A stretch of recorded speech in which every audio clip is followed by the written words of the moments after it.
Bom, damos início ao segundo dia da nossa Semana de Filologia. Teremos duas conferências. A primeira, que se iniciará agora, do professor Márcio Moitinha, do Rio de Janeiro, da UERJ. Ele apresentará a conferência Heranças Linguísticas, o uso do subjuntivo no latim e no português. Pois não, professor, pode começar. Boa tarde, agradeço ao professor Lindo mais uma vez pelo convite que me foi concedido. E vamos falar um pouquinho sobre o uso do subjuntivo no latim e cotejar com o português. Sabemos que o uso do subjuntivo na nossa língua, como na língua latina, ela pode expressar dúvida, pode expressar hipótese ou desejo. Então, eu gostaria de que todos os senhores acompanhassem aí o trabalho, como de praxe, todas as semanas de filologia às quais eu participo. Gosto sempre de compartilhar com vocês aí. Vamos lá. O modo subjuntivo, não só no latim, como também no português, pode indicar uma dúvida. Tem como ampliar um pouco mais? Sim. Buscar ampliar aqui. A letra? Uhum.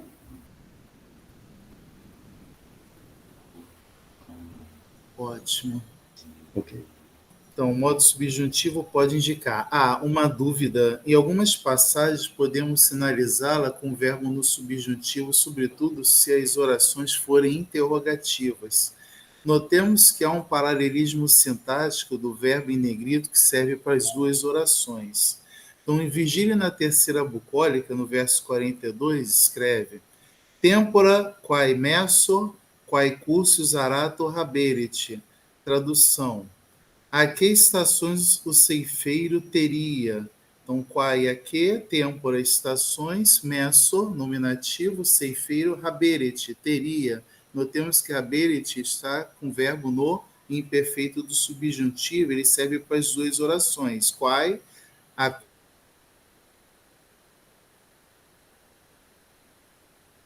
Então, para não repetir teria, coloquei a segunda possibilidade, poderia ter. Então, aqui nós podemos notar nesse está presente nos versos selecionados abaixo, podemos atestar que o verbo facere é comum encontrar nas gramáticas latinas. Vejamos. Primeira bucólica de Virgílio, versos 40 a 41. Quid facerem? Neque serruite mexire eliquebat, neque e tam praescentes alibi cognosce dios. Mas eu preferi fazer a tradução. O que deveriam fazer? Neque serruite mexire eliquebat, neque tam praescentes alibi cognosce dios. Nem era permitido, o liquebat serve também para as duas orações, constituindo oração subjetiva. Que eu conhecesse em outro lugar, Deus estão presentes. Então, a pergunta, que faria, que deveria fazer também subjuntivo.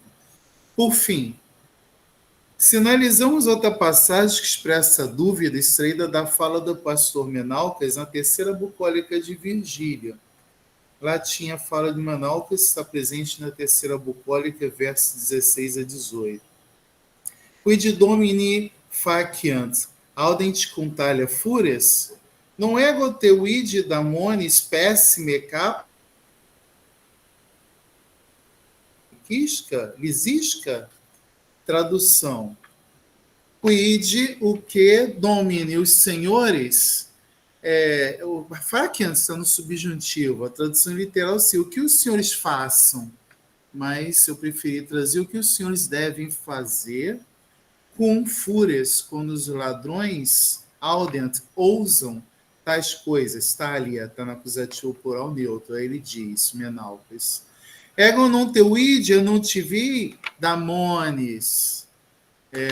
Eu não te vi, ó péssimo, a tomar coincides o bode da mão, enquanto muito ladrava Licisca, ou seja, Menal que está chamando Dametas de ladrão.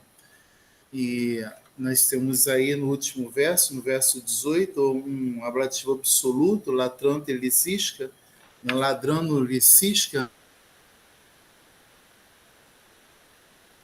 Podemos inferir que não ficaria uma boa e decente tradução literal que os senhores façam, não é verdade? Eu preferia traduzir. Agora, o uso do subjuntivo como hipótese. Letra B. Se em latim as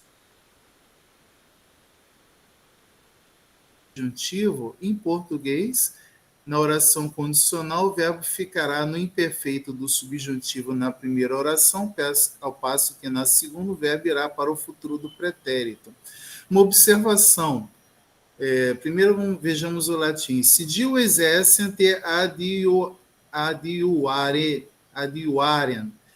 Se diu exercent, se eu fosse rico, te adiuarem, ajudar-te-ia. Se pater essem, se eu fosse o pai, haberem filhos, teria filhos. Os verbos em latim, quando ficam no imperfeito do subjuntivo, essen, adiuarem, essen, haberem, significa que na condicional é algo que nunca vai acontecer, impossível de acontecer.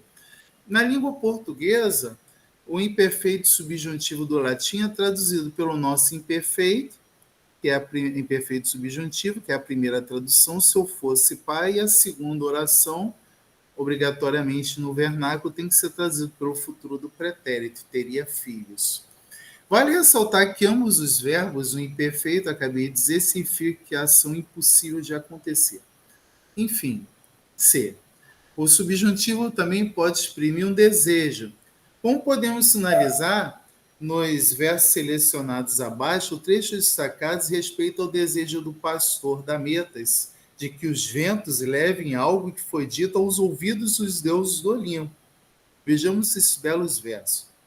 Da Moitas, terceira bucólica, verso 73 e 74. Ó quotiens, et quae nobis Galateia locuta est, partem aliquam ente, diuon referatis ad auris. Ó quotiens, ó quantas vezes, et quae Galateia, e que cois Galateia locuta est, nos falou. Ente, vocativo plural, ó ventos, referatis, ao rei aí do nosso prefixo, né, voltar, né? Então, leveis novamente, partenale com alguma parte, ad auris, é um acusativo poético terminando em es, ao invés do es, aos ouvidos, dion, genitivo arcaico dos deuses. Outro exemplo do desejo no modo subjuntivo encontramos na segunda bucólica. Nobis placiant ante omnia silvae. Silvae, que é as selvas, placiant, no subjuntivo, nos agradem ante omnia, antes de todas as coisas. Do ponto de vista sintático, o modo subjuntivo pode desempenhar também consecutiva, condicional e até mesmo concessiva. O modo supracitado pode estar presente também em latim nas interrogativas indiretas, nas orações relativas adverbiais e no imperativo negativo. Próxima página. Iniciemos a oração final, ne, para que não, a fim de que não. Eu selecionei para vocês a terceira bucólica, fiquem pós hac ne quen quan voce laqueces.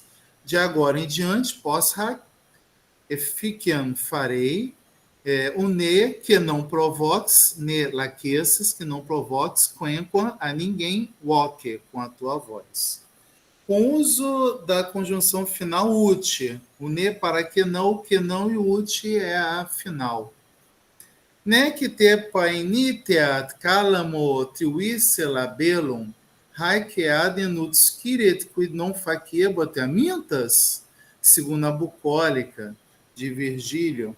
Aqui a fala do pastor Coridão, que é um velho curvado, um velho homossexual, ele é apaixonado pelo jovem belo Alex.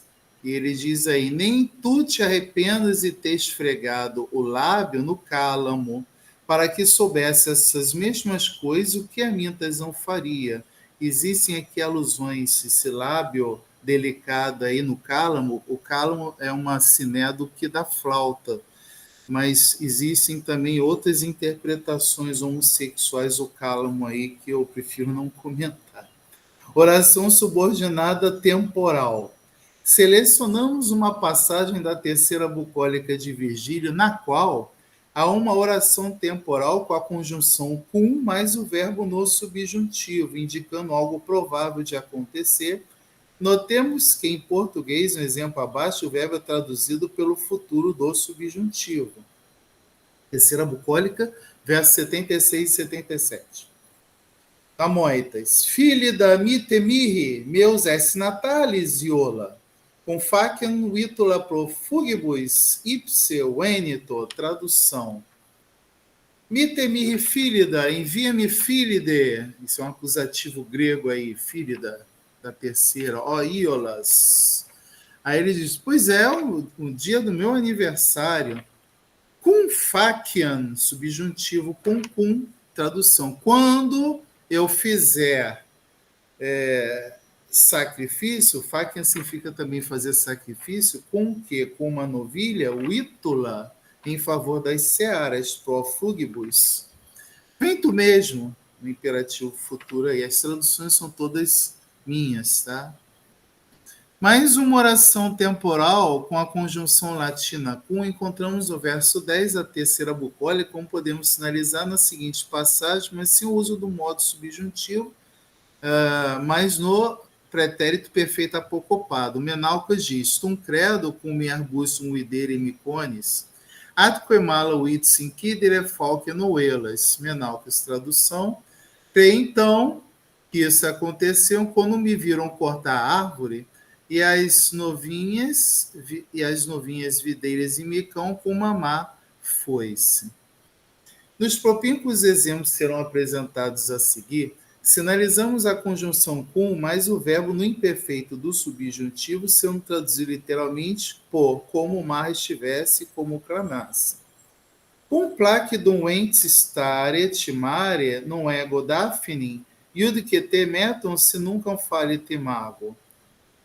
Cum mare, como o mar, staret, estivesse, plácido, placidum, ego non metuam, eu não temerei Daphne, a Daphne, sendo tu juiz, ablativo absoluto, e do que ter, se a imagem nunca falha, se mago nunca falit. É uma característica também do latim cristão, essa conjunção cum, mais o verbo no imperfeito do subjuntivo. Como estivesse, cum amaret, como amasse, ou você pode se traduzir também pelo gerúndio do português, cum amaret, amando. Próxima página. Mais um exemplo do cum mais o verbo no imperfeito do subjuntivo. Et cum clamaren, qualunque se prohibitile, titire, coge pecus tu posse carecta latebas. E como eu clamasse, para onde nunca agora ele se arrasta, ó títiro, reúne o rebanho, tu te escondias atrás das tábuas. Essa passagem, Menalcas, também faz uma crítica da Metas como se ele fosse uma cobra, como se ele estivesse se arrastando, e a cobra geralmente agora se ficar escondida aqui, ele faz alusão que ela se esconde atrás das tábuas. Oração subordinada consecutiva. Nas consecutivas latinas, o verbo também fica no subjuntivo, contudo, no vernáculo se traduz pelo correspondente no indicativo. No exemplo selecionado abaixo, podemos atestar que o verbo latino sit se encontra no presente do subjuntivo, na oração consecutiva, mas traduzimos pelo presente. Então vejamos o latim primeiro. Menalcas. Ad mihi cesse oferte, ultro meus ignis amintas, notio ut iam sit canimus non delia nostris. Mas mihi, a mim, cesse ofet, se oferece ultro espontaneamente amintas. A minha paixão, meus ignis, os meus fogos.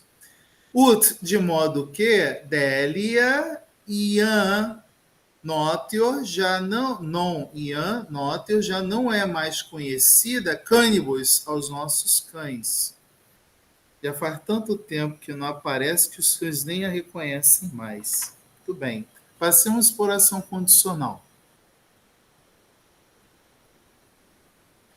A oração condicional vem como uma de suas características ambos os verbos no mais perfeito do subjuntivo em latim, sendo traduzida a oração condicional para o mais perfeito do subjuntivo composto e outro futuro do pretérito composto, obedecendo assim ao aspecto verbal do português.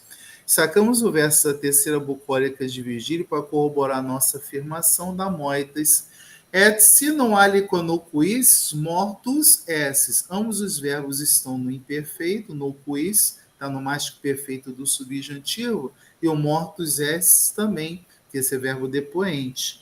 Tradução, mas também se tu não tivesse prejudicado, de alguma maneira terias morrido de inveja. Na língua portuguesa, a primeira oração é traduzida pelo mais perfeito subjuntivo composto e a segunda pelo futuro do pretérito composto. No verso 48 da terceira bucólica de Virgílio, encontramos outro exemplo da oração condicional no sentido real, isso é, que deve realmente acontecer, visto que o verbo se configura no presente. Uma coisa interessante, eu havia dito, se na condicional as duas orações estiverem no imperfeito do subjuntivo, é algo hipotético, jamais acontecerá. Porém, se a condição é o que veremos agora. Terceira bucólica, versos 47 e 48. Nec dum iris labra ad monui, sed condita servo, se ad vitulam spectas, nil esse quod potula laudes. Nec dum, ainda não, ad moi, me aproximei, labra os lábios, iris deles. O pastor está se referindo deles aqui, são dos copos de faia. Sede condita céu, mas os conservo guardados.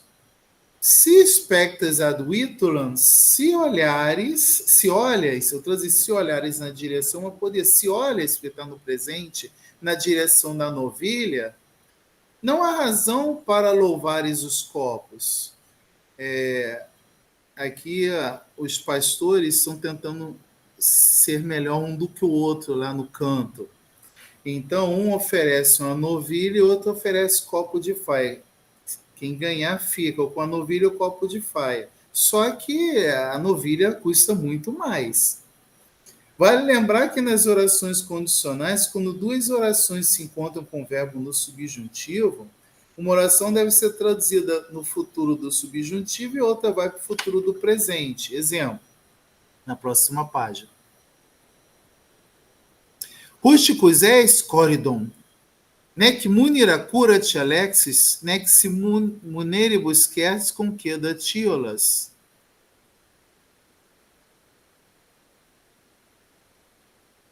O Coridão oferece vários presentes para conquistar o coração do Alex, mas Alex não é homossexual, é heterossexual e não aceita os presentes do Coridão. Então Alex não quer os presentes desse velho homossexual. Um desabafo fala, nem se com os presentes tu te esforçares, o esforço do próprio Coridão, considera o Iolas. O Iolas aí, na verdade, é o próprio Alexis. Oração subordinada concessiva. Como na língua portuguesa, a concessiva se apresenta também com o verbo no subjuntivo e pode vir acompanhada com a conjunção com isso, como podemos observar aí na seguinte passagem selecionada. Nec spes libertatis erat, nec cura peculi, quam is multa meis exilit vitima saeptis, pingus et ingrata ipemereto cassius urbi. Nec spes nem esperança libertatis, de liberdade erat, havia. Nec cura peculi, nem o cuidado ao bem dos bens. Com isso, ainda que multa vítima, nominativo singular, multa vítima, muita vítima, exirit saísse, meis saiptis, dos meus cercados. Aí ele oferece tanta coisa para o Coridão aí, o leite gordo, pinguis cáceos, fosse exprimido a ingrata urbe, porque as pessoas vendiam, não, o leite, o camponês vendia lá para a cidade muito mais barato, né? Eu coloco uma observação na nota aí, mas infelizmente para comentar. Com a conjunção com isso também destacamos. Fortunato essent na sats com os lapis omnia nudos, limosoco e palos obducat pasqua iunco. Ó afortunado velho, portanto os teus campos permanecerão, e para ti são grandes o bastante, hein? Todos os prados com limoso junco. Então, quões, aí, no verso 48, e o obducat no subjuntivo, na 49. Vejamos o próximo exemplo, também extraído da segunda bucólica. No próximo exemplo, podemos atestar no discurso do velho Coridão que na época de Virgílio já havia preconceito de cor, de idade, de escolha sexual e de posse. Faço questão de ler, no original primeiro. Ademir cum haucis, tuadum estigia lustro, sole sub ardente ressonante arbusta quicades, non fuit satius tristes amarilli disiras, atque superba patis fastidia, non menalcan, quois ileniger, quois tu cândidos esses, ó formose puer nimium necrede colore, alba ligussa cadunt, Joaquinia nigra legunto, despectus tibissum nequis sinquaeris alexi, quando especuris niuei quant lactis abundans. Mas comigo, enquanto percorro com os olhos os teus vestígios, estou olhando aí o Coridão para o jovem, né? Para o belo jovem, os teus pés, o teu corpo, sob um ardente sol. Interessante que o sol ardente é ele, no ardente desejo, a presença aqui da sinestesia.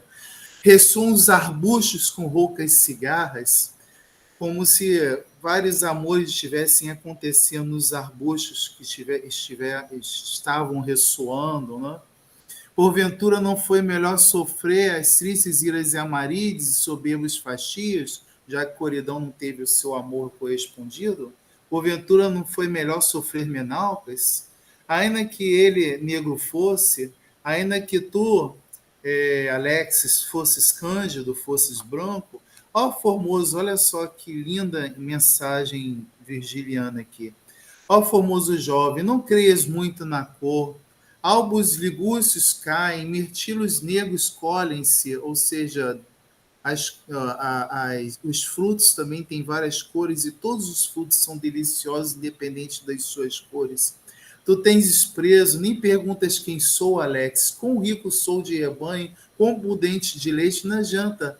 Mostrar riqueza, abundâncias, porque o amor não será correspondido. Podemos inferir ao longo dos exemplos apresentados uma predileção de Virgílio pela conjunção quões. Contudo, há outras conjunções concessivas que acompanham o verbo no subjuntivo, como na língua portuguesa. Com, licet, ut, cães, etiam-se, junto ao separado, et-se, tamet-se, quamquam, geralmente fica no indicativo. Passemos às interrogativas indiretas, que geralmente os alunos do ensino médio nem sabem o que é isso. Elas correspondem, na língua portuguesa, orações justapostas. Inclusive, o professor Mar Guterres da Silveira, ele escreveu sobre essas orações justapostas na língua portuguesa. Em primo loco, vejamos as características interrogativas indiretas. Começam por minúscula, não há ponto de interrogação, por isso que é interrogativo indireto. O exemplo abaixo, que fazes, quid fax, é interrogação direta, porque tem um ponto de interrogação. Agora, isso que o quid facias é a interrogação indireta. Eu sei, oração principal, quid facias, o que fazes? Assim como um pronome, um advérbio, uma partícula interrogativa na subordinada e o verbo no subjuntivo como facias, mas você traduz sempre pelo correspondente no indicativo. B. Dependem de um verbo que introduz oração principal, se tipo de oração ocorre geralmente com verbos como saber, dizer, pensar, inquirir, rogar, entre outros. O verbo está sempre no subjuntivo, você traduz pelo indicativo, e terceira, quarta observação, quarta característica, podem aparecer com um pronome interrogativo, partícula, advérbio, como havia dito. Vejamos os exemplos. Isco qui sis, sei, literalmente, quem sejas, mas você vai trazer quem és. Nesques, nem sabes. Se, vivam, se vivo, mas o vivam em latim está no subjuntivo. Peguei uma passagem extraída de Fedro. Formica esset. Formica, a formiga, a musca e a mosca, contendebant, discutiam, acrite, a ser. Latim, por isso que eu coloquei entre parênteses. Quai maior esset. Como o verbo esset está no imperfeito do subjuntivo, vou trazer pelo imperfeito do indicativo, quem era maior. Você percebe? Quem era maior? É uma pergunta, mas não há ponto de interrogação. Outros exemplos. Quairo, pergunto. Cuênias, por que vens? Quairo, pergunto. Quid legas, o que leis? Lembrando que o enias, legas e os verbos estão todos em latim no subjuntivo. Rogo utrum namicitiam mendacia malis. Rogo utrum. Porventura, malis, queres, amicitiam na amizade, mendacia, ou as mentiras, ou as mendaças. Rogal e quid cantauicit puela. Roguei, quid, o que, puela, a menina, cantauicit. Tinha cantado. Cantauicit, está no mais que perfeito subjuntivo em latim, por isso que eu trazia o mais que perfeito do indicativo em português. Passemos para a próxima página. Apreciemos outros exemplos saídos dos clássicos romanos. Fedro. Interrogata alia abalia curroque de queret, de principato cum ille certarent gregis, longeque abipsis degerent vitam bois. Interrogada por outra, por quê? Dicrit hoc, porque dizia isto, como eles debatessem sobre a autoridade da grege e longe das mesmas rãs, os bois levavam a vida. Então, a interrogativa indireta está no curroque dicrit. Uma passagem dos 2 primeiros versos da Aululária de Plauto, latim arcaico. Lá, familiares. O Deus lá aponta lá para a casa do Eucrião e diz... Perdão, pedi aqui só um minutinho. Onde é que tá? Lá, familiares diz... Necus mireto qui sim paux eloqua, ego lá sum familiares ex hac família, dex também expexistis. Tradução. Deus lá. Nequis, para que ninguém, mireto, se admire, qui sim, quem seja, mas é uma interrogativa indireta. Eu vou traduzir o sim, quem sou, paux eloqua, com poucas, o herbis não aparece aqui, o Plauto não coloca, né, as palavras, com poucas palavras, eloqua, falarei. Ego lá sum familiares ex hac família. O Deus lá aponta lá para a casa do Eucrião e diz: eu sou o Deus lá dessa família, donde me expexistes, me vistes ex euntem, participe presente no acusativo, saindo. Tirei outra passagem de Plauto da Aululária, nos versos 15 e 17. Ubi is obiit mortem qui mi idaurum credidit, coepi observare ec qui maiorem filius mi honorem haberet, peneius habuicit pater. Acho muito interessante aqui, quando Plauto coloca no verso 15, ubi is obiit mortem, quando este encontrou a morte. Fio-se tesouro a mim, comecei a observar se porventura, a fala do próprio Deus lá, se porventura o filho tinha para mim maior honra do que o pai dele tivera. Próxima página.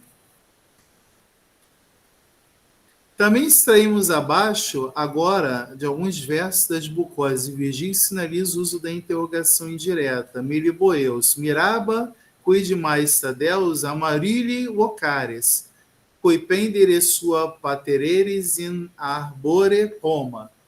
Eu me observava porque triste amarília de invocava os deuses, ao qual tu permitias perder os frutos na sua árvore. Outro exemplo.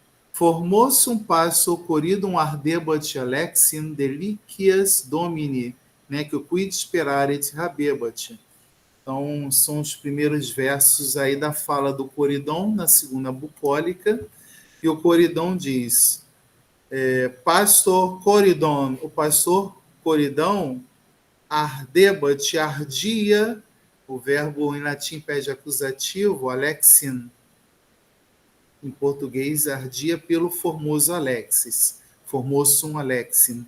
Delícias do seu Senhor, observem aí a sinestesia das delícias, só no pensamento. Nem tinha o que esperava, inclusive ele mesmo põe aí, né? Nec, Rabeba, nem tinha quid esperar. O que esperava? Esperaret, a partícula quid introduz a interrogação indireta. Passemos para a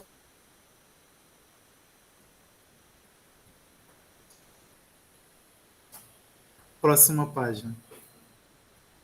Pode descer. Falar um pouquinho sobre as orações.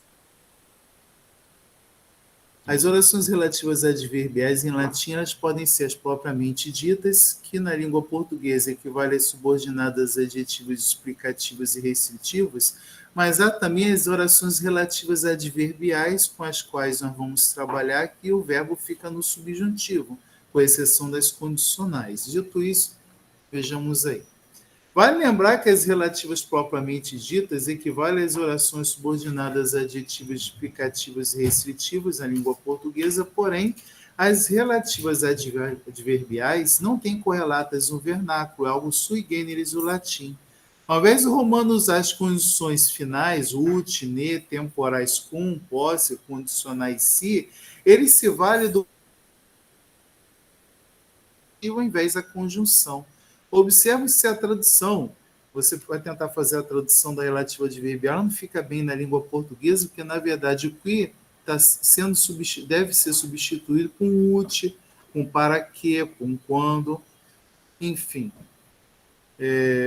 Ele se vale do pronome relativo, fica nominativo ao invés da conjunção. Observe se a tradução não ficar bem feita com o pronome relativo, portanto, se deve sinalizar a existência da relativa adverbial e o tradutor vai precisar identificar o valor semântico da oração e substituí-la pela conjunção mais adequada. Identifica-se esse tipo de oração pelo modo verbal no subjuntivo. Apareceu o cui, verbo no subjuntivo, já pode desconfiar que é uma relativa adverbial. Pierre Grimal, na gramática latina, na edição de 1986, ele diz aí, relativa no subjuntivo. A oração relativa tem, por vezes, seu verbo no subjuntivo equivale a um adjunto adverbial do verbo principal.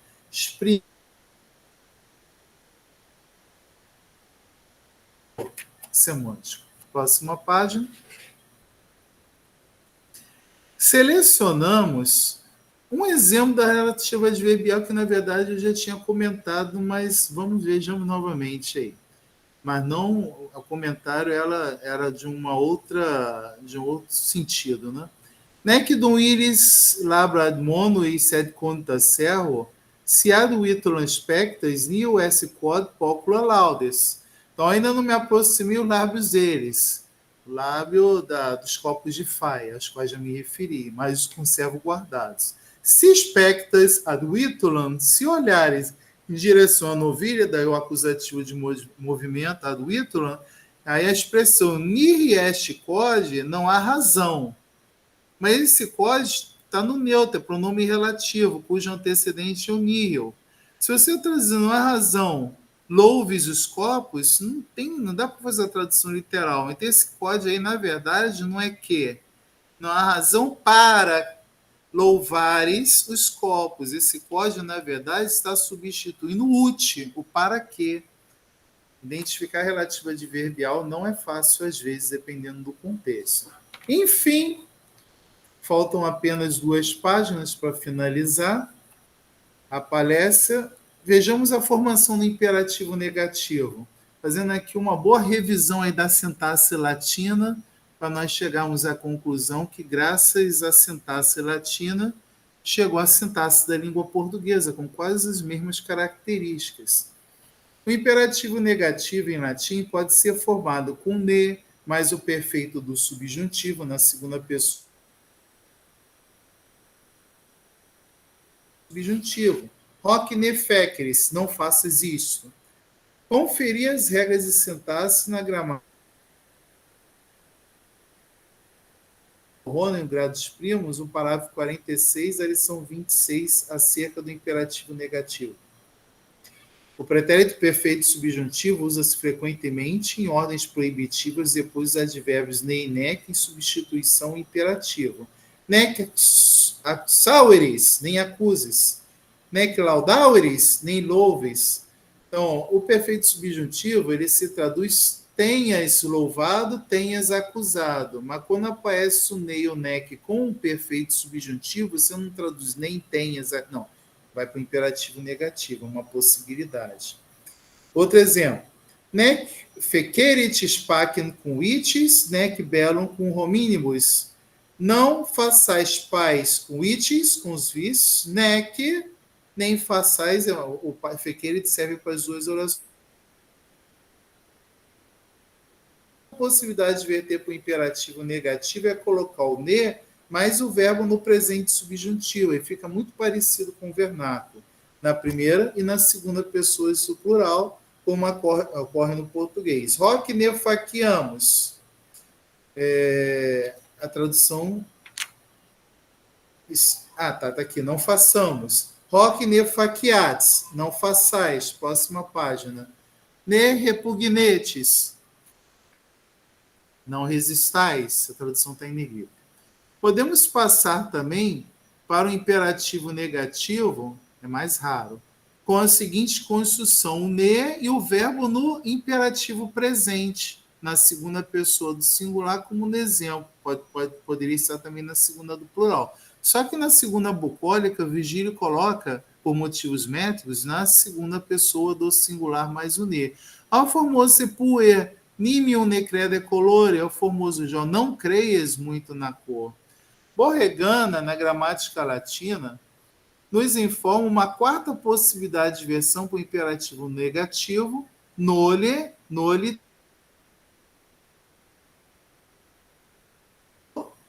seguido do infinitivo. Nole putare, não julgues. Se tiver nolite na segunda do plural, não.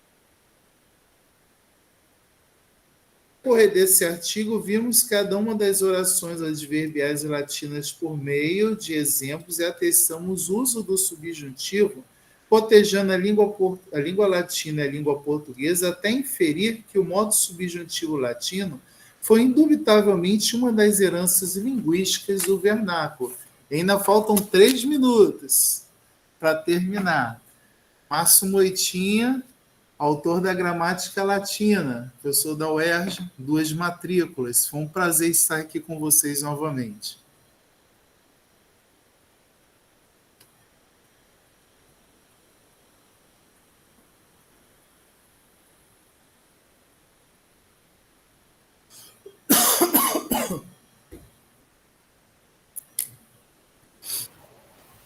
Ok, professor, agradecemos a apresentação, né? Tivemos algumas falhas aí no som, né, durante a apresentação, mas coisas mínimas, deu para a gente acompanhar bem. Eu passo ao professor Lindo. Muito bem, obrigado, Márcio, Nada. pela conferência. Agora nós vamos ter a conferência da professora Casini, Cecília Casini, né? Ela vai apresentar o trabalho As Epístolas de Dante Alighieri. Por favor, sim, professor, tem 45 minutos, tá bom? Certo, professor Lindo.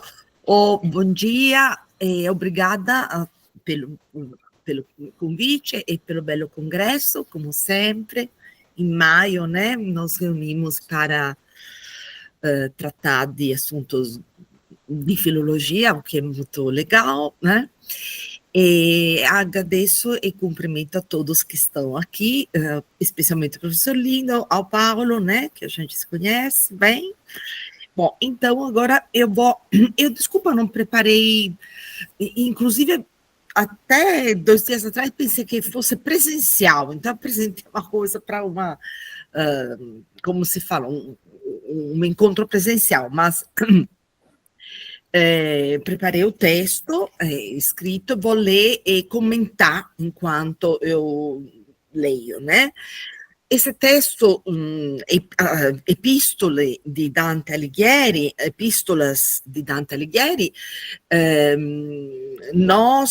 eu com meus alunos do grupo os alunos que fazem parte do grupo de pesquisa sobre a literatura italiana, clássica italiana, fizemos juntos e saiu por uma editora não lembro, Atena, editora Atena, que virtualmente.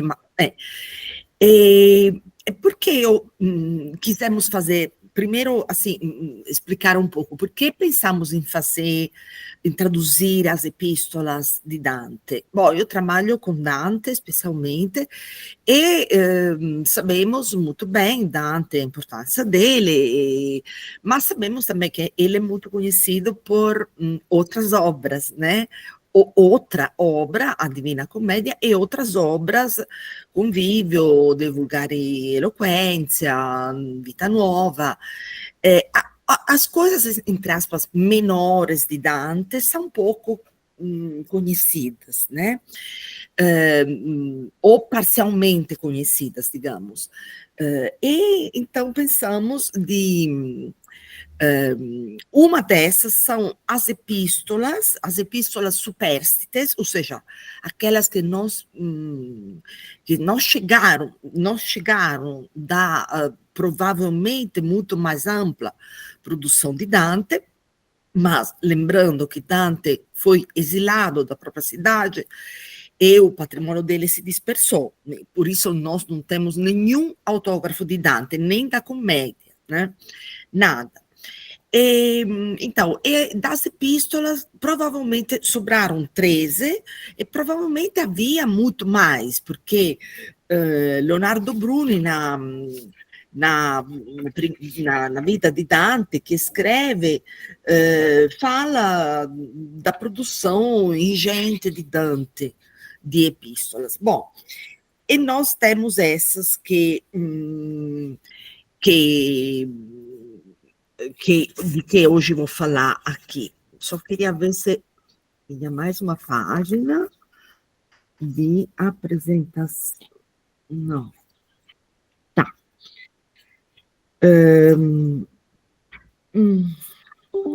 Então, l'istruzione vedrà a memoria, fare clic per... errore de aplicazione. Perdão, é isso. Tá, então eu vou fazer antes no prefácio desse livro, digamos, escrevi que é exatamente uma epístola, perché epístola também é um gênero literário, né? Na Idade Média, que tem uma longa história, obviamente, anterior, dos romanos, enfim, nós herdamos também essa tradição, e vamos ver como Dante, digamos, a recebe, né? E como se usa na Itália, pelo menos na crítica filológica dantesca, dividir as epístolas, né? Que são 3. Então, como aglutiná-las quais formas? Bom, então, ao contrário, eu vou ler, mas vou comentar, tá certo? Ao contrário de boa parte dos gêneros poéticos e retóricos antigos, como a poesia épica, a tragédia e a própria arte oratória, a prática epistolar careceu de uma sistematização no mundo helênico e latino. Isso, digamos, historicamente. Tem estudos, obviamente, mas não tantos como os outros gêneros que eu acabei de citar. As definições do gênero, portanto, foram se estabelecendo à medida em que elas foram praticadas no mundo antigo, especialmente no latino. Os pesquisadores Roy Gibson e Andrew Morrison, em um livro de 2007, destacam como principais características comuns do gênero algumas características. Então, quais seriam essas características segundo esse estudo recente, de 2007, bastante recente?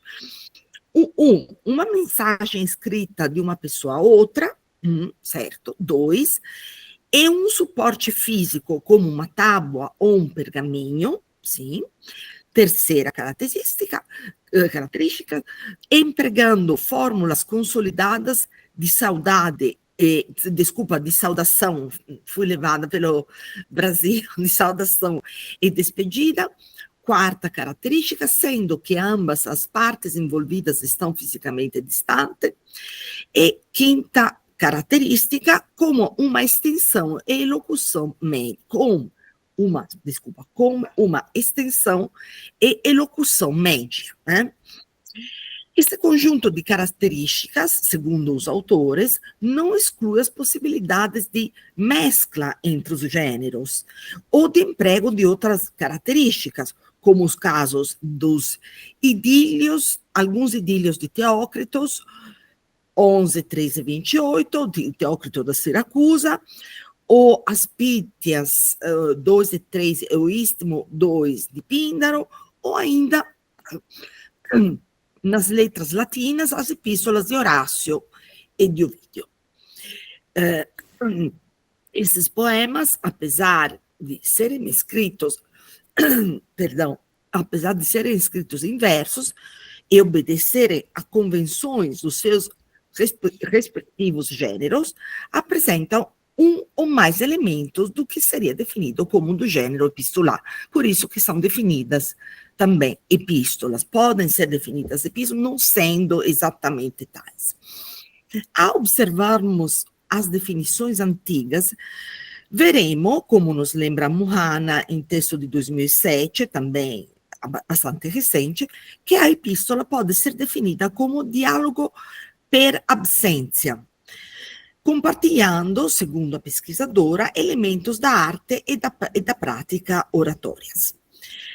Nessa leitura, a epístola apresentaria os elementos das inventio, elocutio e dispositio, embora seja ausente o recurso da presença física entre o que fala e o que escuta. As cartas, portanto, as epístolas, operam exclusivamente no espaço da escrita, podendo ser compreendidas, segundo a autora, como fala ausente de ausentes para ausentes, demandando uma troca alternada de mensagens entre os participantes da comunicação.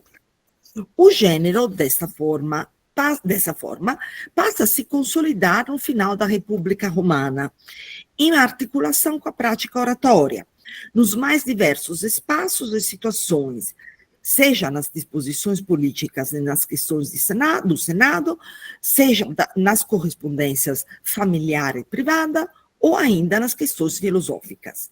Segundo Jennifer Ebeler, a partir do século I, a prática epistolar será comum e intensa na elite letrada do Império, para o século I depois de Cristo.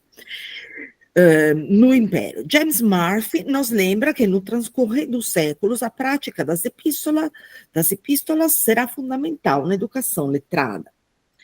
Nesse sentido,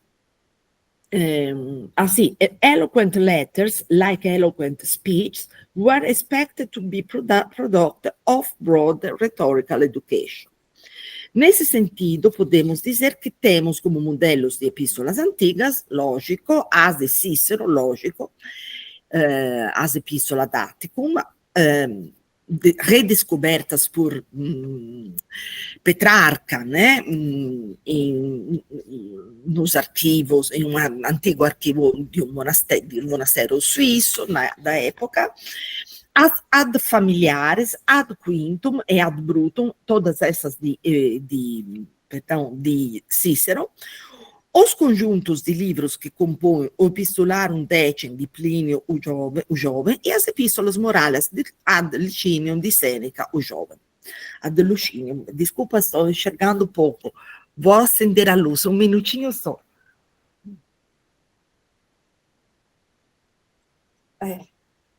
Perfeito, me desculpe. Tá.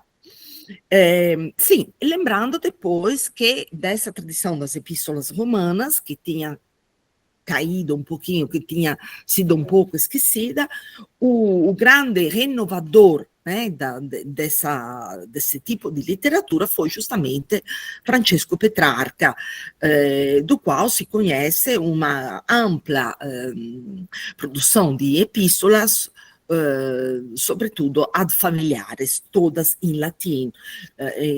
Se conhece somente, é conhecida somente uma meia epístola, se não estou enganada, em vulgar italiano, e talvez mais uma outra tenha sido descoberta, mas enfim, Petrarca, quando fala com seus amigos ou com pessoas importantes, enfim, faz seguindo o modelo ciceroniano. Os primeiros registros de uma possível classificação ou sistematização da epístola ocorre, segundo James Murphy, esse é um texto famoso, mas de 1981, bastante antigo, no século IV, na Ars Rhetorica de Caius Julius Victor, no apêndice de Epístolis. É nesta perspectiva que há a primeira aproximação da prática epistolar, com o sermo latino. Since Victor goes on to say that the epistola follows the precept of the sermo, his remarks on ratio sermocinandi are worth nothing here. Para o letrado, a epístola não deve ser dividida em dois grandes subgrupos. As negociales, as quais tratam de negócios e questões burocráticas e comerciais, e as familiares, que, por sua vez, dizem respeito às questões privadas, que podem ser também questões privadas, não necessariamente com familiares ou com amigos, também podem ter um teor político, mas que são mais de foro íntimo, digamos, do que de quem escreve. Elas devem manter um estilo médio e, na maioria das vezes, segundo Victor, devem se aproximar da fala, sofrendo as alterações e adequações necessárias, tendo em vista a matéria e os sujeitos envolvidos na correspondência. Murphy afirma que, apesar da proposta do letrado latino ser introdutória e apresentar lacunas, ela é fundamental para uma primeira demarcação do gênero. Ao lado dessa primeira teorização, temos um amplo conjunto de cartas trocadas entre os letrados e pensadores do final do Império e do começo da Idade Média, como, por exemplo, as cartas trocadas entre Santo Agostinho e San Jerônimo, as de Cassiodoro e as de San Gregório, estas últimas fundadoras de um estilo próprio, segundo Morris, ou seja, Gregory the Great wrote such fine letters and spoke them that medieval grammarians often refer to him the model for the stylus Gregorianus. San Gregorio Magno. Por ars dictaminis, compreendemos, segundo Martin Camargo, outro estudioso brasileiro desse assunto, em um texto de 1991, então também bastante antigo, digamos, né? Um campo da prática da retórica presente no Trivium medieval, o qual tratava das regras e questões de composição dos documentos em prosa, como a carta, a epístola. The vehicle for instruction in the ars dictaminis was the art was the art of summa dictandi. O pesquisador também ressalta a presença da oratória latina, especialmente os tratados de Cícero, como o Retórica ad Regnum e o De Inventione. Nos estudos de prática da arte, especialmente na estrutura das epístolas, divididas em salutatio, exordium, narratio, petitio e conclusio. Dois manuais antigos, Ronald Witte, dois manuais antigos, o manual di Ronald Witte, em 2005, então, um texto um pouco mais recente, aponta, perdão, o Breviarium di Dictamine, livro que fez parte da obra Flores Retorici de Alberico da Monte Cassino, como o primeiro testemunho pós-antiguidade tardia da prática das dictaminis e da epístola especialmente. Ao lado dele, o pesquisador também destaca a obra de Adalberto Sammaritano, Os Precepta Dictaminum, que são cuja data é entre 1111 e 1118. Flores Retorici, desculpa, eu não disse a data, são de 1070. Então, mas esse Precepta Dictaminum de Adalberto Sammaritano entre 1111 e 1118. Então, estamos realmente no começo da Europa, né? Europa medieval. Como um segundo testemunho dessa prática, ambas as obras foram responsáveis por difundir a prática epistolar na região da Itália, sendo lidas e empregadas no centro dos estudos da região, como diz Witt, né? Only a handful of Italian rhetoricum in the succeeding two generations appear to have tried to improve of their predecessor work. Esse interesse entre os séculos 11 e 12 não foi casual. Com o desenvolvimento do comércio, as cidades italianas passavam por amplas transformações políticas, econômicas e sociais. Para atender a essa nova situação, a nobreza e os comerciantes encarregaram homens letrados capazes de escrever epístolas com relação aos mais diversos contextos.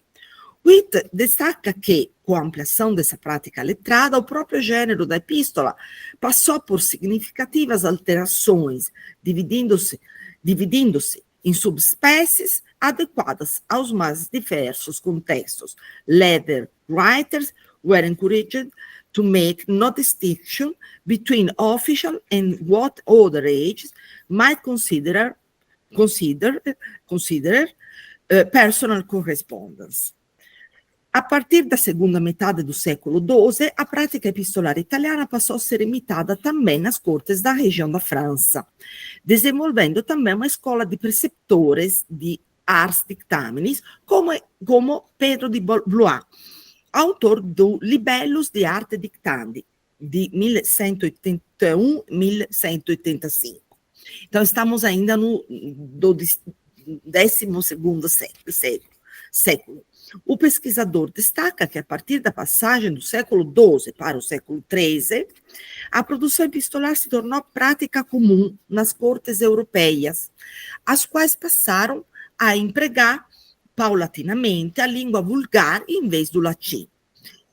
The introduction of French for official correspondence in the middle decades of the 30th century also had a negative effect on Latin creativity in dictamen. É claro, porque quanto mais se afirma o vulgar, se afirma as línguas vulgares, quanto mais o latim fica, fica menos usado ou usado somente para usos especiais. Então, um exemplo muito... Bom, depois vou falar desse exemplo que teve em Florença um pouquinho mais tarde, que é a cidade, na própria cidade de Dante, um pouquinho mais tarde. Essa concorrência entre as línguas, latim e vulgar, causou, nos tempos de Dante, uma mudança significativa na região central da Itália, pois a prática epistolar latina se manteve intensa nas cortes entre os nobres, entre os nobres, o clero e os comerciantes.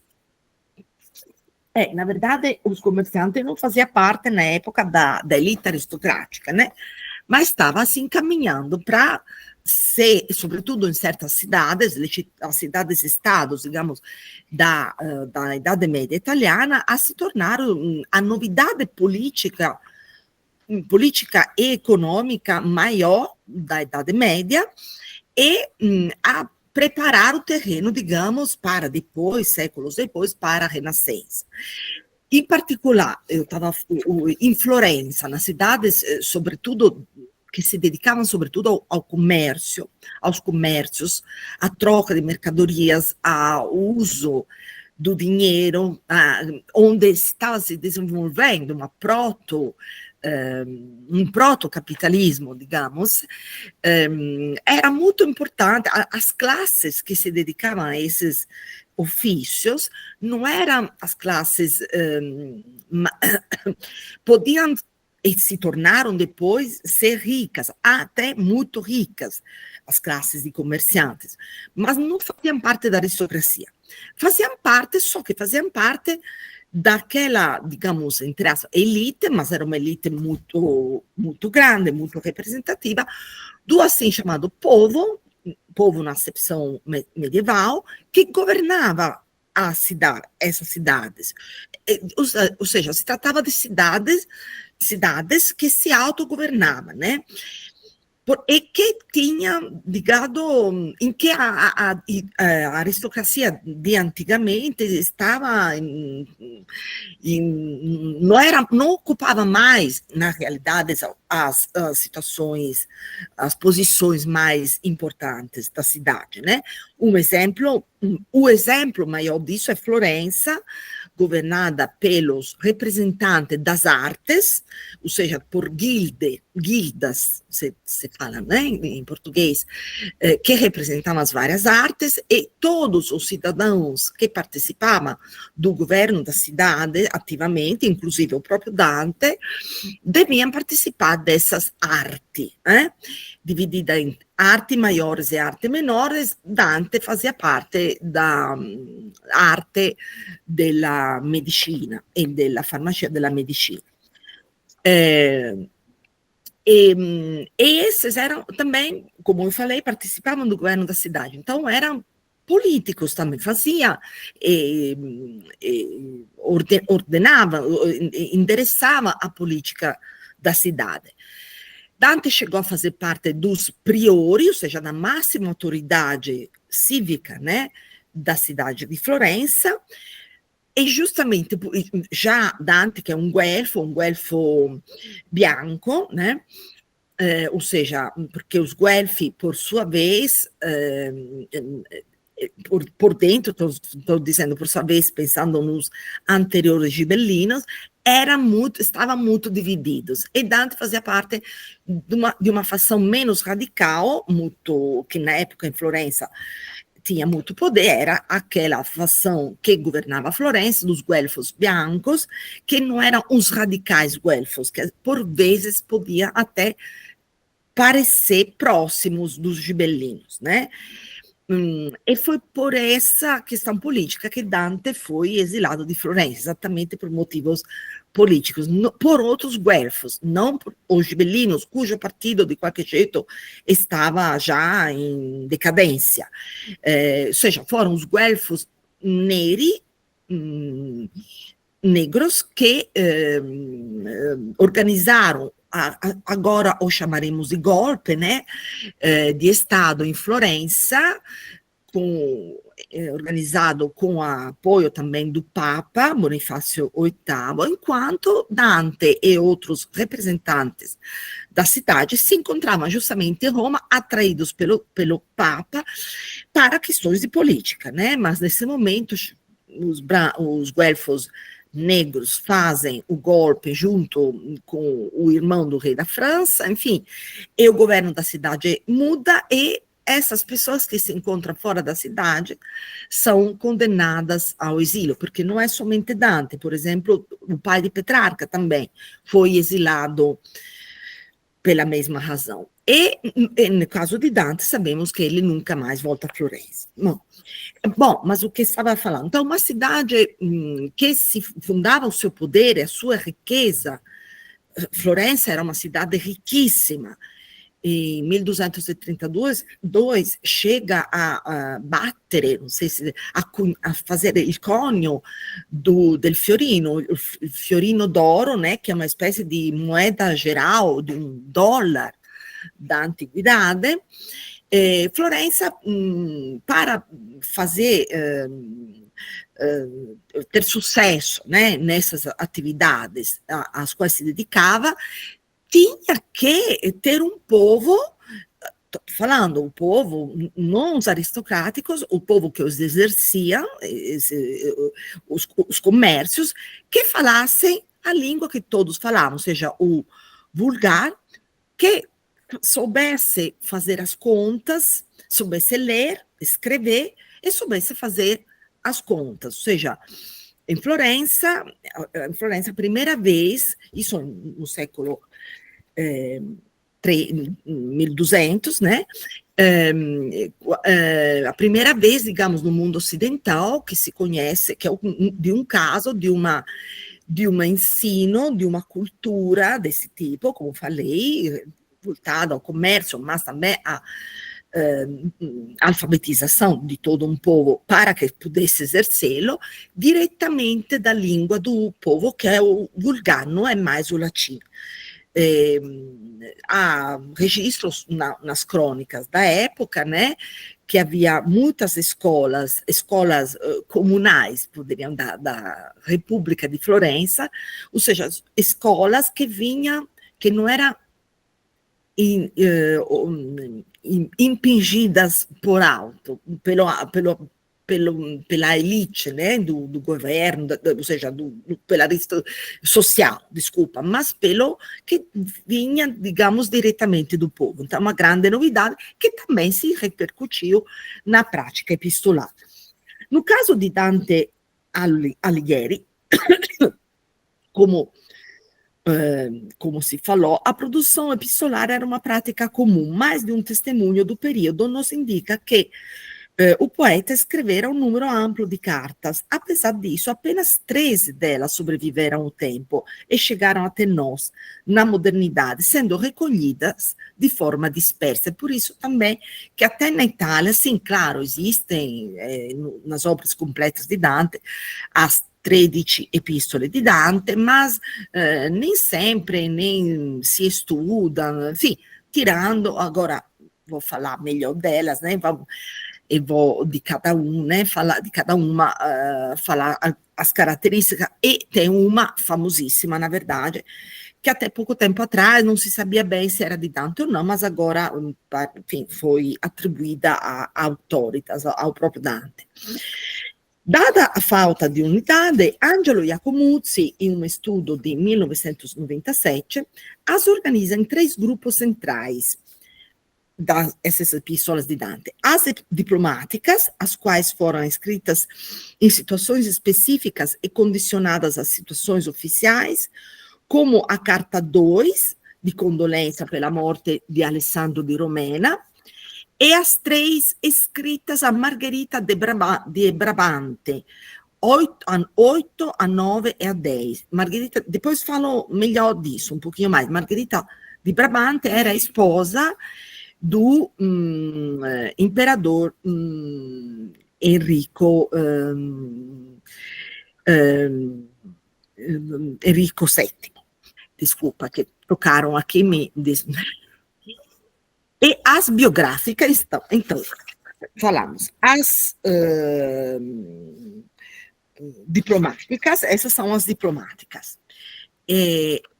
As biográficas, escritas para pessoas próximas a Dante, como uma endereçada a Ciro da Pistoia, que é número 3, a Morello Malaspina, número 4, e a um outro amigo florentino, a número 12, e as políticas, as quais tratam dos eventos do período na região de Florença, a primeira, a quinta, a sétima e a nona. Não, e a 11ª. Dessa classificação, Iacomuzzi deixa de lado a 13ª, endereçada a Can Grande della Scala, senhor da cidade de Verona, dado que sua atribuição foi matéria de debate, uma vez que ele, supostamente, se encontra incompleta, que essa epístola. Como eu falei antes, até pouco tempo atrás, a atribuição Dante não era totalmente certa. Iacomuzzi dá especial destaque à estrutura das cartas de Dante, ao afirmar que sua produção evidencia um lugar que a prática epistolar ocupava na cidade de Florença entre os séculos XIII e XIV. Estamos vendo um pouquinho mais para frente, quase na idade mais, digamos, no auge da Idade Média rica, digamos, ainda, em que as cidades italianas, as cidades italianas, especialmente algumas como Florença, estão num momento de maior poder e de maior prestígio. O poeta florentino evidenciaria o amplo conhecimento da retórica nas cartas, segundo quanto Iacomuzzi disse, si apparenta strettamente al genere e alle forme dell'oratoria politica, cioè as epistolas di Dante, Dante si apparenta strettamente al genere e alle forme dell'oratoria politica e si propone come un intervento legato ad avvenimenti, interessi di natura politica. Então, ele faz política, por isso são chamadas de política, com as cartas. Também o exemplo, digamos, mais moderno é romano, né? E isso também é retomado mais tarde, depois de Dante, por Petrarca, por exemplo. As 3 epístolas de Dante que chegaram até nós consideramos tal também a 13ª, cuja atribuição agora a Dante está certa, tem um altíssimo valor documental, apesar do escasso interesse que tradicionalmente despertaram junto aos estudos dantescos na Itália. Elas foram escritas conforme as regras da Ars Dictaminis, cujo magistério, foi passado a Dante por Brunetto Latini, que o mestre dele, né, que o Dante, não sei se acontece a todos os mestres, todos os professores, mas que o Dante coloca no inferno. Mostra a habilidade retórica e a competência de Dante nessa complexa técnica, com total domínio do cursus, ou seja, a prosa de alta elocução em rima, típica da Idade Média, do começo da Idade Média, em que o desenvolvimento rítmico das frases retoma, sobretudo no final, a cláusula, né, a elegância do modelo das cláusulas métricas da prosa clássica romana, latina. Elas também revelam a capacidade expressiva do autor, que se apresenta com vívidas emoções e acentos fortes, indicando uma erudição muito profunda que apela para citações e formas literárias de origem bíblica. Isso no caso de Dante, mas no caso também de outros escritores. Na introdução das epístolas, Dante convida à leitura. Seguem os 6 elementos necessários da tratação: a matéria, subjectum, da obra, a matéria da obra, subjectum, o fim, utilitas, a forma, ordo ou forma tratados, que a realiza, causa efficiens. Desculpa, eu pronuncio o latim como aprendi na Itália, tá certo? O título, inscriptio ou títulos, o gênero filosófico a que a obra pertence, cui filosofia opus supponatur. Trata-se majoritariamente di textos políticos de acentuato tom catártico e apocalíptico, em que o tema predominante é aquele de confrontação com a justiça. Bem, tratando-se de Dante, isso é perfeitamente concebível, né? Um poeta, mas enfim, um ser humano, um homem, enganado, atraído de forma fraudulenta para participar de uma missão política em prol da sua cidade, e outra, a Roma, pelo Papa, que de acordo com o rei da França, que manda seu irmão em Florença, aproveita de sua ausência, de seu pulso forte, firme, como lhe conhecemos, né? Todo mundo leu pelo menos um pouco de Divina Comédia, e che si torna um exilado, condenado à morte na fogueira se pisar de novo em Florença, e que rejeita também, que tenta, junto a outros exilados, como então, o pai de Petrarca, também organizar uma volta política em Florença, política à mão armada em Florença, mas não consegue porque os exilados, que são guelfos como ele, brancos, guelfi bianchi, também são muito divididos entre eles, e Dante, depois de um certo tempo, não quer mais ficar com a companhia malvada e scempia, que, como ele chama os seus próprios companheiros de exílio, e portanto nunca volta a Florença, né? E depois tem uma carta que fala disso exatamente. Mas então a gente pode também, lendo o texto, nós fizemos então essa tradução, tentamos fazer o máximo possível, digamos, diretamente do latim, sem passar por traduções, se bem que às vezes, obviamente, quando tínhamos dúvidas, olhávamos para o italiano, né, para a tradução italiana, mas porque, como sabemos, o latim medieval é muito diferente do latim, sobretudo desse momento da Idade Média, é muito diferente do latim clássico, do Cícero. É muito difícil, é muito sintético, muito intenso, muito denso, muito concettoso, se fala em italiano, cheio de conceitos. Mas somente assim a gente pode se aproximar realmente, literalmente, da letra da Epístola di Dante, né? Trata-se majoritariamente de acetato tom catártico e apocalíptico, considerando a situação de Dante, podemos, e como escreve Dante, sobretudo no Inferno, podemos bem imaginar, em que o tema predominante é aquele da confrontação com a justiça. Sim, o tema da justiça, porque Dante se sente, é um injustiçado e ele se sente, né?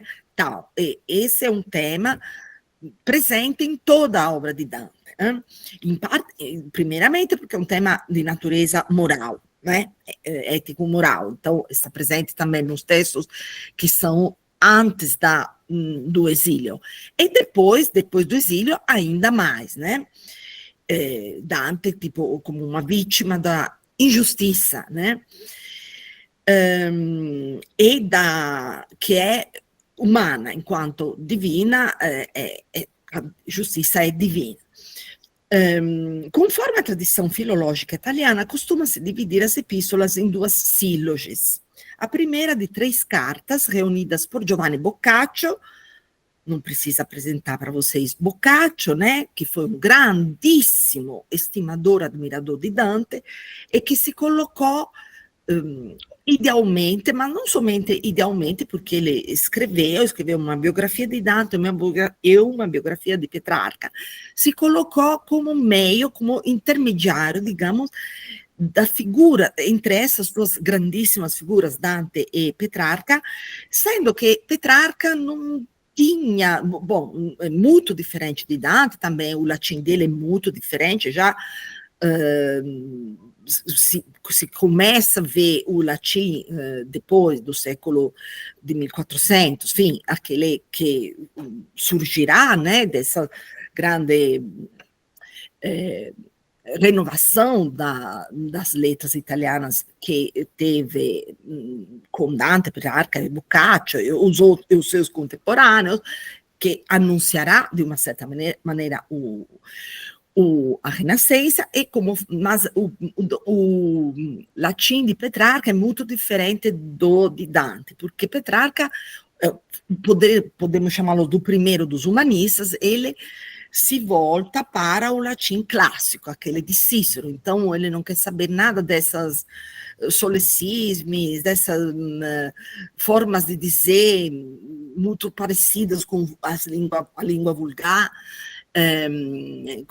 que tornam o latim, que estão presentes no latim, por exemplo, di Dante e di outros contemporâneos, e che tornano o latim uma língua quase bárbara, que di tão alto que tinha chegado a ser, com Cícero, Virgílio, Ovídio, todos os Horácio, enfim, todos que conhecemos, tinha regredido, né? Então, Petrarca recupera o latim, aquele latim clássico, né? Ciceroniano.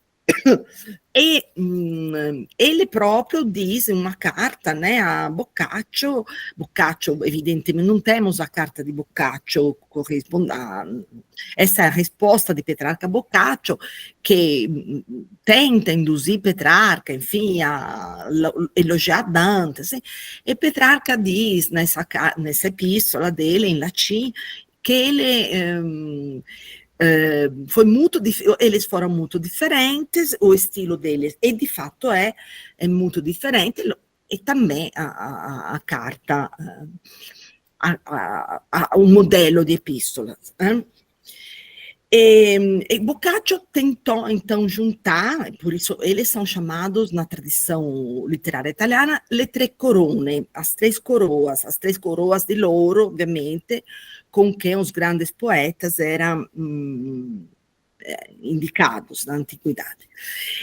Mas não consegui de uma forma, porque consegui escrever a biografia de Dante e a de Boccaccio, e a de Petrarca, perdão, mas Petrarca não se convenceu muito. Tá, desculpa, falta pouco e eu vou correndo.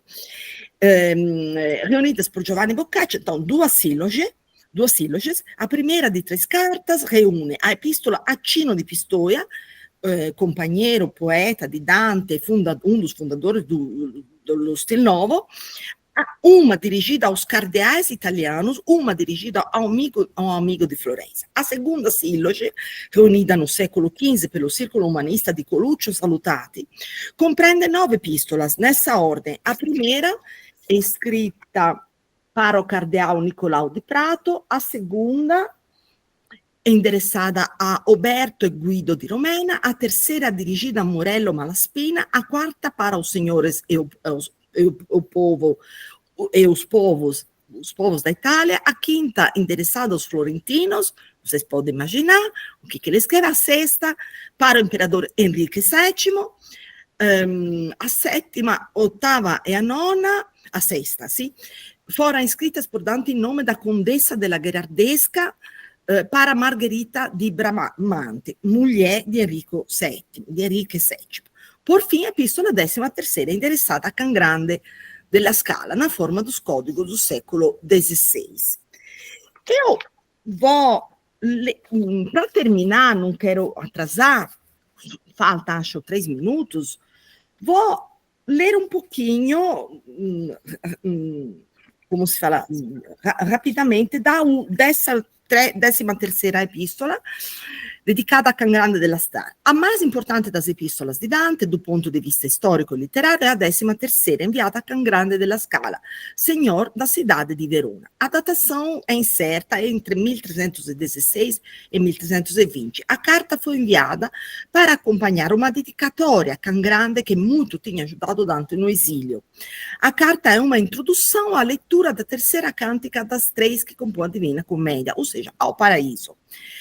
O seu valor é muito grande, pois essas são as únicas notas explícitas feitas por Dante sobre a interpretação da comédia que nós temos, do Paraíso especialmente e da comédia como um todo. Muito provavelmente, por conta da vida peregrina de exilado, Dante, muitas coisas se perdeu e até agora, como falei antes, não possuímos nada de autógrafo do escritor. Segundo o modelo de exegese bíblica, a carta destaca a multiplicidade de sentidos que existe na comédia. Mais especificamente, Dante salienta o sentido literal, sensu quabetur per litteram, isto é, que se obtém pela palavra, de um sentido alegórico, quabetur per significata per litteram, ou seja, pelo sentido que se quer dar à palavra. Dante destaca também o sentido moral e o sentido anagógico, quer dizer, espiritual da comédia. Quanto ao sentido literal, o conteúdo da comédia é o status animarum post-mortem, cioè o stato da alma depois da morte. Quanto ao sentido allegorico, o conteúdo é o homem pro merendo e demerendo per arbitri libertate, justizie premiandi et puniendi obnoxios est. Em outras palavras, o assunto é o homem que, por seus méritos e deméritos, pela liberdade de arbítrio, é exposto à justiça que premia ou pune. O título da obra, Commedia, como ele diz, escreve, né, remete sutilmente à diferença retórica entre tragédia e comédia, que Dante tinha tratado já de modo diferente no De Vulgare Eloquentia. A tragédia, no começo é maravilhosa e serena, admirabilis et quieta, no seu fim, repugnante e horrível, fétida e horribilis. A comédia, ao contrário, apresenta no começo uma situação difícil, mas tem um desfecho feliz. A elocução, modus loquendi, da tragédia é elevado e sublime. E da comédia, resignado e humilde. Portanto, a obra se intitula Comédia, palavra que aparece duas vezes na Divina Comédia, e uma vez, junto com uma vez, poema sacro, mas no paraíso, indicando principalmente o paraíso. Porque a obra se chama Comédia porque a sua matéria inicial, o inferno, é terrível, meu dono trator. Porém, seu desfecho, o paraíso, é feliz e desejado. A locução, o estilo é remissus e humilis, quia locutio vulgaris in qua et muliercule communicant, podendo ser transcrita para resignada, humilde, pois é a língua vulgar com a qual se comunicam também as mulherzinhas, ou seja, aquele estrado da população que é menos alfabetizado e que fala menos bem, digamos, né? O fim da obra é removere viventes nac vita de statum misere per ducere a statum felicitatis, dada a essência de desviar daqueles, ou seja, desviar daqueles que vivem nesta vida em um estado de miséria e conduzi-los a um estado de felicidade. Terminando, nesse trabalho, nós seguimos mais detalhadamente a ordem, a descrição de cada epístola da edição Mondadori, organizzata por Fioravanti junto a Quaglione in Villa Albanese, e na tradução tentamos manter o estilo médio, tentando manter também algo daquele apocalíptico, né, que Dante usa, próprio do gênero epistolare medieval, levando em consideração os aspectos conceituais filosóficos da língua latina do período. Procuramos também manter os termos filosóficos, aliás, faltou fazer, não teve tempo para fazer, essa publicação teve uma história muito complicada, eu nunca mais vou usar uma editora virtual, devo dizer, ou seja, só virtual, né? Faltou fazer um sumário de termos filosóficos específicos da época, usados por Dante, se referindo diretamente à escolástica, em língua latina, para evitar, assim, imprecisões conceituais na tradução. Esse livro, esse pequeno livro, junto a outras coisas maiores, foi feito, era para sair em 2021, que foram os 700 anos da morte de Dante, obviamente por causa da pandemia, por causa que foi uma editora virtual não muito boa, a minha experiência pelo menos não foi boa, não vou repetir, foi publicada, acho 2 anos atrás, saiu finalmente, né? Então, agradeço a todos por me ouvir. Obrigada. Tchau. Muito bem. Nós que agradecemos, professora, pela palestra, muito interessante. Agora nós teremos 15 minutos para aqueles que tiverem dúvidas, né, apresentarem aí aos professores para eles responderem. Por favor. Muito bem, Maria Cecília. Sua pronúncia latina é linda, a pronúncia eclesiástica é muito linda também. Não se preocupe por não utilizar reconstituída. Parabéns pelo seu trabalho. Obrigada. E dos meus alunos, que faziam parte do grupo, inclusive o Paulo, né? Não é? Então, obrigada. Que a gente... ou seja, eu ainda uso essa pronúncia, porque foi aquela que eu aprendi na escola. Lógico que a gente sabia, né, dessas diferenças, como assim, não é teacher, é kicker, a gente falava tudo isso, professores falavam. Mas como italianos, essa pronúncia é mais próxima do italiano, de fato, bom, eu faço isso conscientemente, ou seja, porque também foi uma pronúncia do latim, pode ter sido, enfim. Então, para mim, me soa como algo de antigo, da minha formação, então eu mantenho.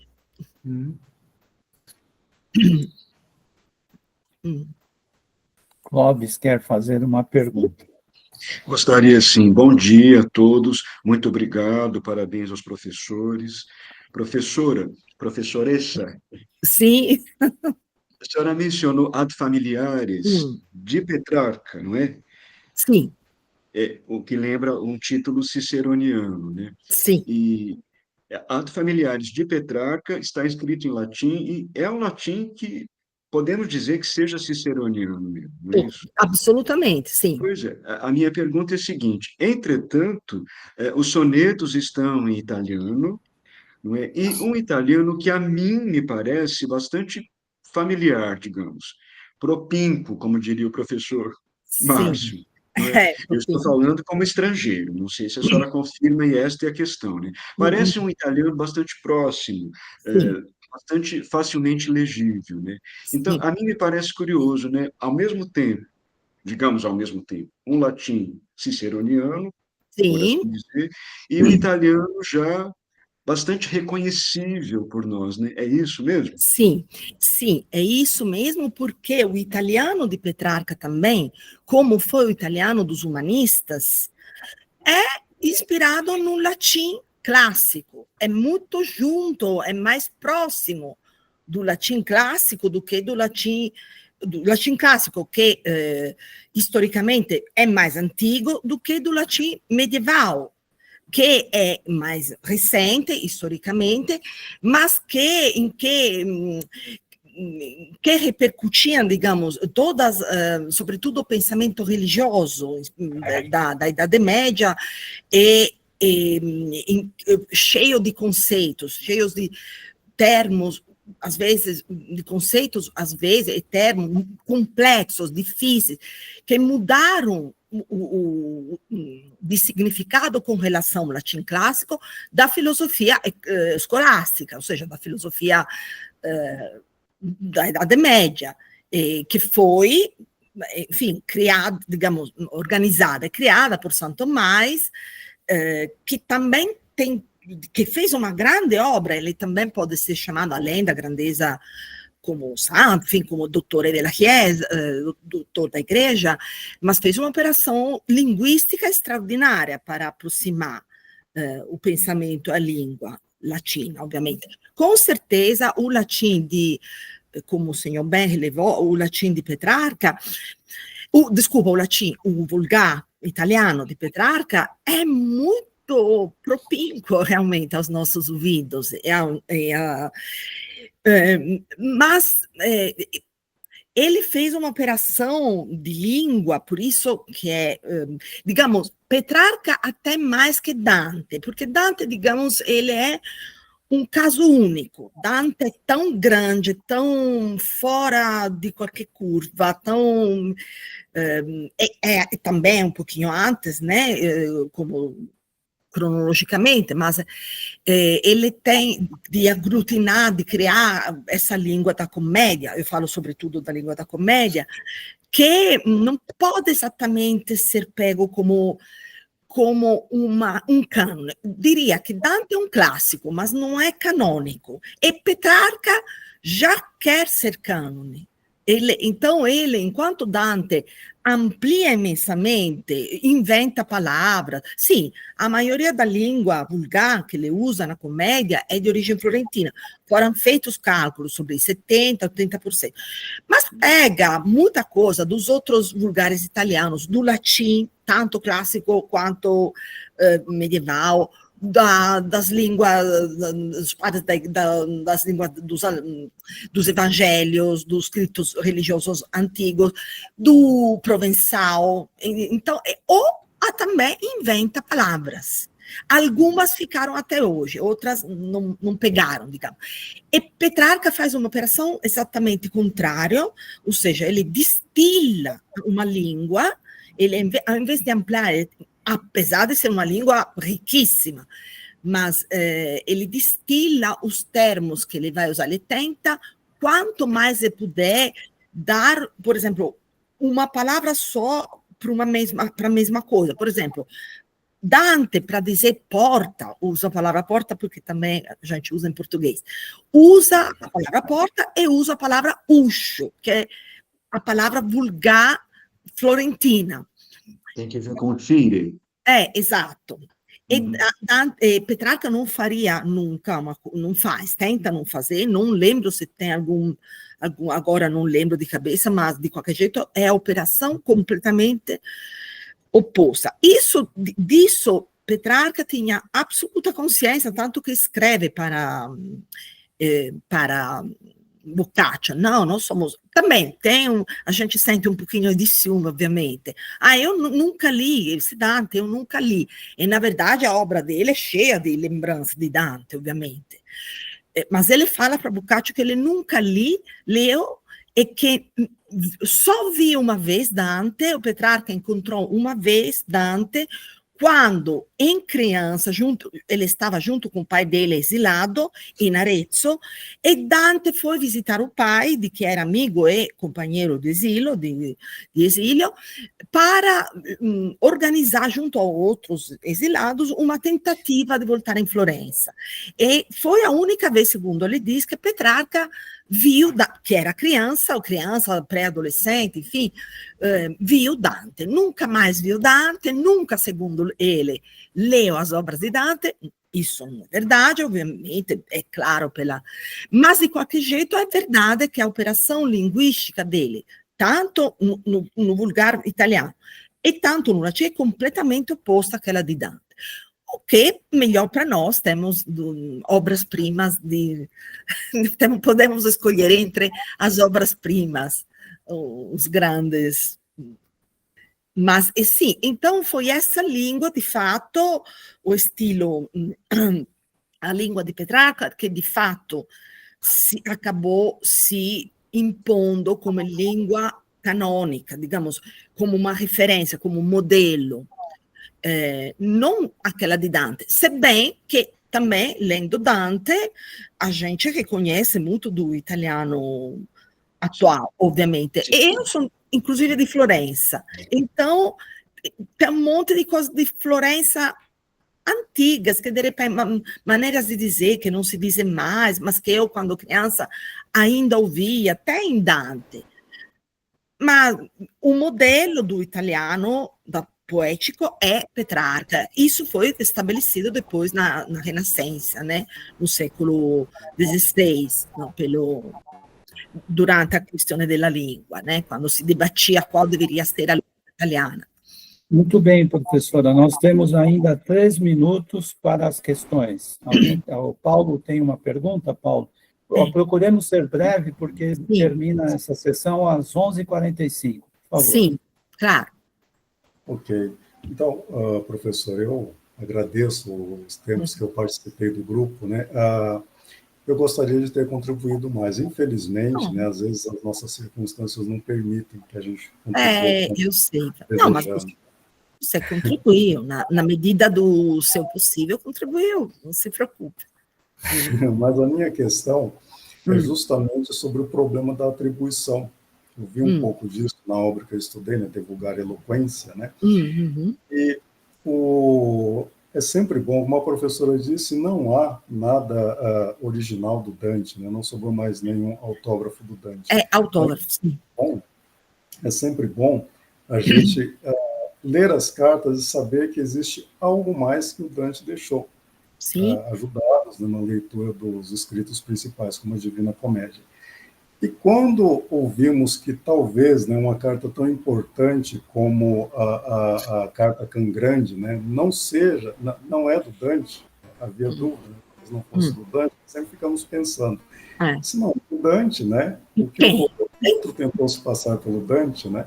Então eu gostaria que a professora falasse um pouco sobre o processo de atribuição, né, como isso foi finalmente resolvido em relação a essa carta Cangrande. Digamos assim, essa carta, na verdade, é a história, a gente depois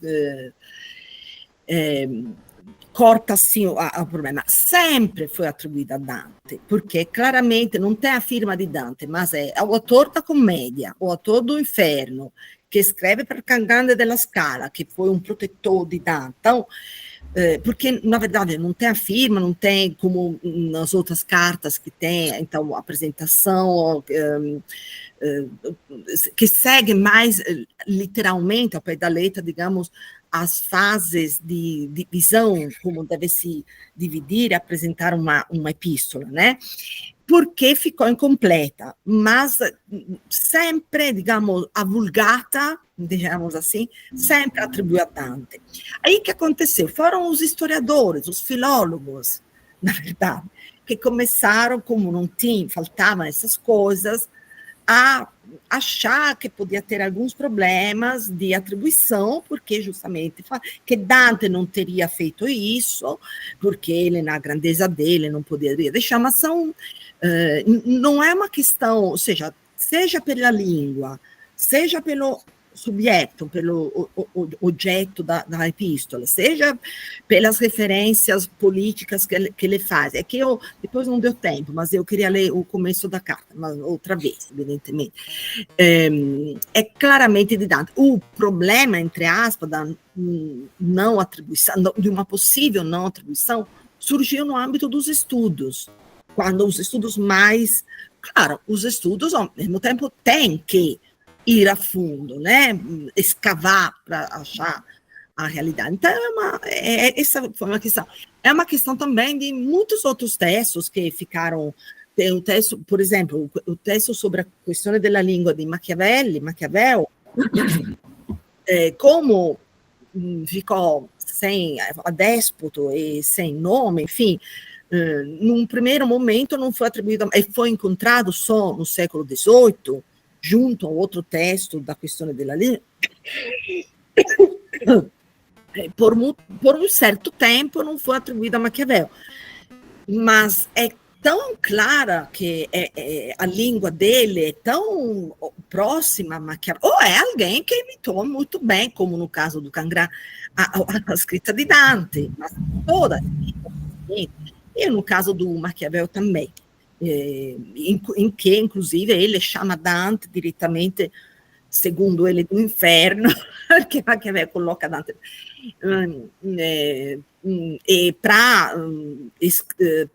para explicar para ele como é que ele tinha ousado dizer que a língua florentina era uma das piores da Itália, que Maquiavel, então, e Dante ressurge e tem nesse belíssimo pequeno diálogo, trattato com um pequeno diálogo no meio, um diálogo entre Dante e Maquiavel, que é, inclusive, muito teatral, porque Maquiavel também é um autor teatral, então sabe usar. E Dante, no final, tem que reconhecer que Maquiavel tem razão e volta para Ultratumba. Então, esse texto também, que é totalmente o estilo da escrita, algumas palavras recorrentes, porque Maquiavel as usa, ele inventa prosa científica, então é de Machiavelli, mas durante um tempo não foi atribuído também porque fizeram estudo. Não, claro, os estudos devem justamente, é o dever deles, né? Então, também gerar vamos ver, mas é verdade isso? Vamos estudar mais a fundo, controlar. Então, é uma coisa que, sobretudo quando se trata de grandes autores, né? Surgiu várias vezes. Bem. Professora, nós precisamos encerrar a sessão, Sim. Porque nós voltaremos à tarde. Então, agradecemos muito a presença de todos vocês, e às 14 horas nós continuamos. Obrigado ao Moitinho, obrigado à Casinha, aos demais. Muito obrigada, professor Lindo, e todo mundo. Tá bom? Imagina. Bom dia para vocês, até a tarde. Bom dia, até a próxima vez. Até a próxima. Até a próxima. Tchau. Tchau. Tchau, Maria Cecília.